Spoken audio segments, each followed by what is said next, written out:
welcome to today's program. Joining me today in the studio is one of the newest members of the Los Angeles City Council. He represents the 13th District, which houses where we're coming to you from in our studios at Horizon and the building that also houses Asbarez. Please welcome Councilmember Hugo Soto-Martinez. Welcome. Yeah, thank you so much. Happy to be here. How has it been since you've taken office? It's been, what, several months? It's been a few months now. You know, as you know, I came from doing a lot of grassroots organizing, so the switch has been a little bit of intense moment, but, you know, we have our full staff. We have gotten fully acclimated with all the departments, and we're pretty much rocking and rolling at this point. And what are some of the plans you have in your first year? Oh my God! So as you know, that this election, we beat an incumbent, but we ran on a campaign that was really about helping working people, the immigrant population, especially in places that are quickly gentrifying, like Little Armenia and Westlake area. So we're really trying to center workers and working people in what unifies us across Los Angeles. It's one of the most diverse districts, and so we're really trying to build affordable housing. It shouldn't cost $3,000 to rent a one-bedroom in the city of Los Angeles. We got to make sure that there's immigration services given to everybody in the city of Los Angeles, not just the Latino population. And we got to look at transit, right? Working folks use the bus and metro, and it has to be safe and clean. And of course, we're really trying to make a dent in the homeless population, which is one of the biggest issues in the city. So we're all on board for all those major issues. We're going to get to all of those things because they were top of mind issues for our voters during the election. Absolutely. You did, however, hit the ground running, and one of the first issues that you backed was you joined Council President Paul Krikorian and denouncing the blockade of Artsakh and calling for its end. Talk a little bit about, you've come in and here is like this really hot button issue. What do you think should happen with this, and how should the city kind of delve into this matter? Yeah, it wasn't a hot topic for me. It was about doing the right thing, right? When we talk about issues that are about human rights, it's a humanitarian issue about preserving a young democracy like Artsakh, right? From the invasion of just a terrible regime. And so, to me, it's about doing what's right. In my personal background is my parents were immigrants. I understand, the turmoil and heartbreak that people feel when they're hearing about their family members in another country being mistreated. And so if we're really gonna put attention, we have to have elected leaders jump in and do something. And so I immediately went to Council President Krikorian and said, "You're going to take the lead, but what can I do?" Right? And so we were very happy to sign on to that letter. We talk about it in our social media. We try to uplift it wherever we go because it's the right thing to do. And we represent Little Armenia, and we should be the right kind of leaders, especially on this issue, which is so close to home. And this issue is also getting more severe as the blockade is in its fourth month. Congressman Adam Schiff this week introduced a resolution to recognize Artsakh's independence. How do you think the city council can take that and kind of advocate for that here in Los Angeles? Yeah, we're the second largest city in the United States of America, and so it's 15 council members. When we take a position, when we say something, it moves the country, right? It moves elected leaders, and so I think, although we don't make decisions on foreign policy, we can say that the city of Los Angeles, these are our values. This is what we believe. And so, we'll continue to do that. And hopefully that has an effect of pushing, those folks in Washington, D.C. to do what's right. Now, your district houses one of the largest Armenian schools, an Armenian church. That's right. The oldest Armenian newspaper in the country, daily newspaper, still publishing in 2 languages, a television channel, as well as various organizations, one of which is the Armenian Relief Society that provides social services. Have you been able to get acquainted with some of these organizations? And they're kind of like smack dab in the middle of your district. How do you think the relationship will play to be able to incorporate them in the everyday lives of your work? Yeah, absolutely. You know, we've had the privilege to meet with several organizations about the work that they do, and learning truly the breadth of the advocacy that every single organization does. We had them in our office, back-to-back meetings, and and when we talk about the issues of the district, we have to recognize that those organizations already have relationships with the community, and so we want to be able to continue to meet with most of them and use our city resources to help fund the work that they're already doing. Let's magnify it. If we're truly going to make a change in the folks within our district, we have to make sure that we're working with the folks that already have those relationships. And so I would say it's starting, and we want to continue it and uplift the work that they're doing. And also some of the issues that have kind of faced, especially I know with the school and the church area, is the issue of homelessness and its kind of proliferation here in the city. What are some of the projects that you have? We know that the mayor has declared a state of emergency. How is your district working with that plan? Yeah, so as you know, this is probably the number one issue of Los Angeles. 60% of the people that become homeless is because they can't pay the rent. Number 2 and 3 reasons is mental health and drug addiction. But we see a city that is, it's very siloed. The issues are sort of left to different governmental agencies to deal with it. And we said, no, that's not the way we're going to run our office. And so one of the first things we did was we hired a homelessness director, and he oversees 2 liaisons. And then we are using our discretionary money to be able to oversee 4 more people. And so we're probably going to have one of the biggest homelessness teams in the city of Los Angeles, just that as in direct being managed by us, the office. So when constituents call about a tent or someone sleeping, we can respond to that. When there's a huge encampment and we want to work with the mayor to get people indoors, we have the capacity to do that in multiple locations through the district. Are we going to solve it in my first term? I hope so, but it is a long-term thing, because as a long-term project, we have to talk about housing affordability, why people don't have access to mental health and drug addiction services. And so we want to address the issues that people are facing every day, but then also stop the bleeding and the long-term system issues that will eventually stop people from becoming homelessness. So we got a lot of work to do, but we're definitely putting a lot of focus on it. And how is it going? Because the whole process of getting them a roof over their head, what is that process? I'm not aware of its intricacies. If you can tell me about it. So I would say I would put it in 2 buckets. I'd say every day there are multiple service providers that are going around the city to different encampments, building the relationships, trying to get people connected to services. And a lot of folks eventually do get into housing through that way. The most effective way, one of the most effective ways now, is what the mayor has been doing.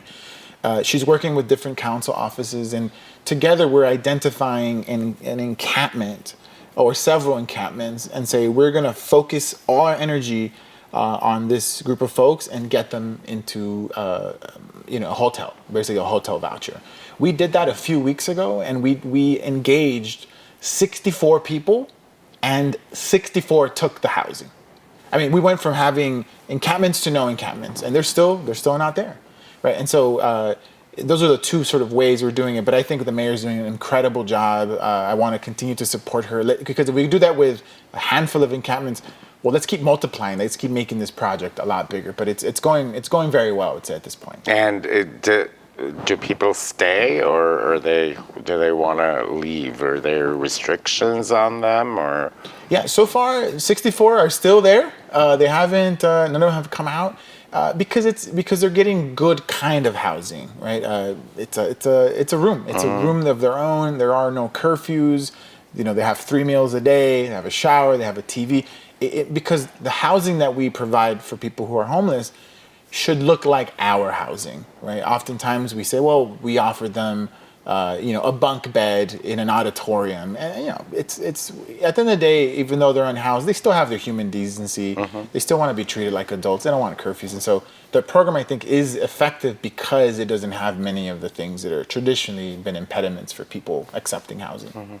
And what can the constituents do? What can we, as the people who live here, do in order to kind of assist your office as well as the mayor's plan to, address this thing? Yeah, I think there still needs to be a lot of education about this issue. There is a belief that, people don't want to have housing. And it's true for a very small population. But I think, educating ourselves on the issue, the idiosyncrasies of this kind of outreach, I think are very important. And then there are other opportunities. In the summer we'll do, distribution of water because it's going to get very hot. Oftentimes people need a tent. And so there'll be a lot of mutual aid opportunities for people to be a part of. And you said that this issue kind of plays hand in hand with affordable housing. That's I right. live in Los Angeles, and I know the housing prices are just huge. How do you kind of quell that? Because they're just skyrocketing. Well, I would say I'm very happy that on our campaign, we didn't take any money from developers. And so when we're making decisions in City Hall, we're not compromised, right? And so one of the first few things that we did is win 3 different kind of renter protections. Renter protections to me are very part and parcel to making sure people stay in their homes. And so we made sure that folks had just cause eviction, meaning that there has to be a reason for people to be evicted. We put a rent debt threshold so that people aren't evicted for being $1 short. Now it's about a month's rent, so you have a little bit of a grace period. And for some apartments where they jack up your rent, more than 10%, then the owner has to pay you to relocate to another place. And so there's money that's being given. And then we're also looking into making sure the tenants have a lawyer when they're in eviction court. Right now, if your landlord takes you to eviction court, you're probably going to lose. I mean, they have lawyers, they know the process. You go there, you don't have the resources, you're going to get evicted. And so what we've seen in other cities that when folks have an eviction attorney, they can stay in their apartment over 80% of the time. And so this is not magic, right? They're just simply enforcing the law. They're just making sure that the landlord doesn't do anything illegal. And so we're fighting for that now. I mean, I can go on and on. We're fighting for more affordable housing through the Hollywood Community Plan. We're looking at social housing, but we really have to address the necessities of working people and what kind of housing and how can they stay in their homes. I think the issue with that is also accessibility and how quickly people can have those opportunities. That's right. And I think that's where things kind of hit a dead end when there is development and there is no accessibility. Are you trying to get more affordable housing? And you can't stop development, right, because that's also stopping progress in a sense, but how can we make sure that there are more affordable housing opportunities for people? Yeah, so just this week we voted on the Hollywood Community Plan. I don't want to get super in the weeds, but essentially is the zoning that dictates what kind of housing gets built, where, and how does it look like. We made sure that we had protections for tenants, demolition protections, and we want to improve it, right? And East Hollywood was not part of this plan. It was eventually going to be open season for developers to do what they've already been doing. And so we're going to fix that. And what we want is, the developers can come and build. We're not saying don't build, but if you're going to build, we want to make sure that we get 20, 25, 30% affordable housing. So if they build 100 units, well, guess what? We want 20 to 30% of them to be affordable. Right now, we get about 8%. So we can double or even triple the amount of affordable housing. And also, in the city of Los Angeles, we have over 400 pieces of property that we own that are just empty lots. We should be building the housing, the city should be building it for the people, and those buildings should be 100% affordable. And so that's another thing we're going to be fighting for pretty strongly. We're going to pick up on that and more topics when we come back. We'll be right back. Stay with us.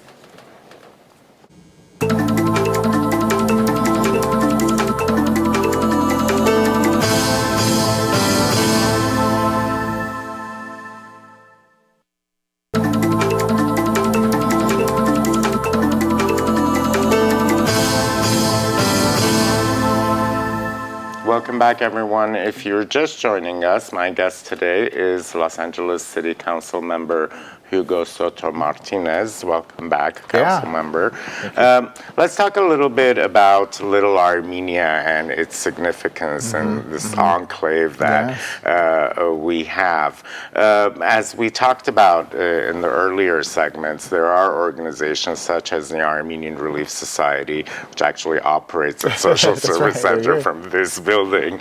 Are there opportunities for financial support and whatnot to those organizations, and so they can expand not just what they're doing now, but the types of services they're providing? Absolutely. We look forward to working with them because it is an organization that the Armenian community trusts, right? I think you mentioned like 20 to 30 people show up here every single day from a bill that they just, like my parents used to come and say, can you read this? What does this say? To maybe something more complicated, like petitioning for a family member. And so yes, absolutely, our discretionary funds will be used to fund those organizations. But what I'm very excited about is doing what I would call like the deep organizing. So 20 to 30 people show up here in the building. Well, we can go find people. We can find the 20 and 30 in their homes who perhaps don't know the resources available to them. And the city has a lot of laws in the books, a lot of resources. Well, we should be telling people what that is, right? What can city government do for you, right? Not the other way around. And so that's one of the main ways we're going to be using our discretionary funds, is to really do that deep organizing and not wait for people to come to us. We're going to go to the people. And, we also have the Rosen Alex Pilibos School. That's right. Which is growing. That's very good. And if you go there at around 7:30 in the morning and like 2:30 in the I live around the corner. I'm sure you witnessed the traffic jam, and I'm sure you'll get a chance to meet with them, and they'll tell you about it. But I think one of the interesting parts of Little Armenia and the Armenian community here in this part of Los Angeles is that it's one of the oldest. Some people have rooted themselves here, and there are also younger people who are coming, not necessarily living in this part, but part of your district. How can we make Little Armenia more vibrant? Oh, that's a great question. If you live in Little Armenia, I live in Little Armenia. I've seen a change. It's those small businesses are being pushed out, priced out. I mean, in CD13, it was about 15 to 17% of the population, and now it's like 8%, right? So, we touched a little bit about affordable housing, but also making sure that small businesses are empowered, that they're not being pushed out by, corporate landlords that all they care about is just maximizing the rent. One of the things that we definitely have to do is we have to put a stamp, right, that this is Little Armenia. And so we have to finalize that gateway. It's there on Hollywood. I literally had a conversation about it yesterday. I said, what's holding it up? What do we need to do? That is going to send a symbol, right, that this is the community, and not just a street sign, but a monument to the community. Maybe build more murals, keep doing the events here, right? It has to feel it has to feel like the community is ownership over it. And so that's all the things I want to do, because people deserve a place, and what better place than District 13? You beat me to it, because I was going to talk about the gateway, which has been looming for That's right. a couple of years. That's right. When do you think we can cut the ribbon? So I like being transparent. We believe we can do it this year. I talked to my planning director. I said, "What's going on?" She's like, "This year we can probably do it." And so I'm hopeful. She's on it. She's had several. When I met with Department of Cultural Affairs, I asked about it because I had been asked for it by the Armenian community. She's following up, and so hopefully we do it in this year. I'm shooting for this year. You came to the city council at a rather awkward time for That's right. any city government, because a month or so before you took office, there was this huge scandal, I'll call it, with some of the city council members making extremely racist comments. What is the sense in city council right now? Has it quiet down? I mean, so one of the folks is still there. He's still doing his thing. I hope he doesn't run again. I've been very clear. I asked for his resignation the day that those tapes were revealed. I've been very vocal with him on the floor when he has spoken up, because it's the wrong message, right? We see increase of anti-Asian hate. We see, I'm hearing from the Armenian community, anti-Armenian hate is rising. If we allow one group to be talked about in one sense, then we're allowing it for everybody, right? And so it is uncomfortable to be around him, but I have a lot of faith that his community, the district that he represents, will make the right choice and not reelect him again. We're literally less than a year away from that but I election. think you touched on something that goes beyond one specific individual, and it's a larger issue that unfortunately it's festering here in LA. It is, yeah. How can we together collectively address this issue, because it's getting, I'm sensing that it's getting worse as I walk around my own part of the city as well as here in Hollywood. What can we do to address that? Yeah, I think you're touched on it. All the communities are facing, ever since the last 4 years, 5 years, we just see so much of it. I personally think we need to just have as much solidarity as possible, right? Oftentimes we focus on just our issue, but if you do that, then you're essentially saying it's okay to do it to other folks, right? And so I've always been active in, if it's something uplifting the Armenian community, I will be there. If it's uplifting the Black community, I will be there. It doesn't matter to me what it is. I live by values, and I think people should be living by those values. Do we believe in love or hate? Do we believe in compassion or indifference, right? And I think once we have that level of solidarity, then I think a lot of these issues can be resolved. I have a lot of faith in people coming together and just being with each other. And how do we build that? Because everyone's in their own routine. People go to work, they have families and whatever. Sometimes they don't have possibly the luxury to kind of do that. How do we, as a community or as the district, come together to address those issues? Yeah, something that I've done in my community, right, is I organize my parents, right? Maybe they don't know about it. My parents are immigrants. They're in their 70 years old. I talk to them about the Black Lives Matter movement. I talk to them about the Armenian community. I try to change their perspective.